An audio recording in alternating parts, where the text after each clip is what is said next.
Նիկոլ Փաշինյանը վերսկսել է շրջել մարզերում։ Ձեր կարծիքով նրա նպատակը ո՞րն է, ուզում է կապը պահել ժողովրդի հետ, թե հերթական անգամ նախընտրական քարոզարշավի մեջ է։ Որքան հնարավոր է շատ տայն հավաքել, դա իր նպատակը, բայց իմ կարծիքով հնարավոր չէ ժողովրդին կրկին անգամ խաբել։ Մարդիկ տեսնին կը երկրի նկատմամբ ով է հարազատ, ով է թշնամի, ինուշ կդրեն։ Հիմի գուզես իմ կարծիքս իմանաս որ ես եմ ում պիտի ընտրեմ, ես իրան չեմ ընտրել։ Չգիտեմ, երևի թե պահելու ձև։ Ինքը նույնիսկ Գյումրու քաղաքի օրը չեկավ շնորհավորեց մեր գյումրեցիներին։ Դա ոչ միայն հիմա պիտի աներ, եթե յուրաքանչյուր ղեկավար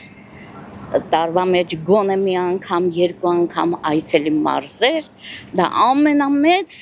լավագույն մտածողությունը կլինի, լավագույն ղեկավարը կլինի, որ անմիջապես շփվում է ժողովրդի հետ։ Չգիտեմ։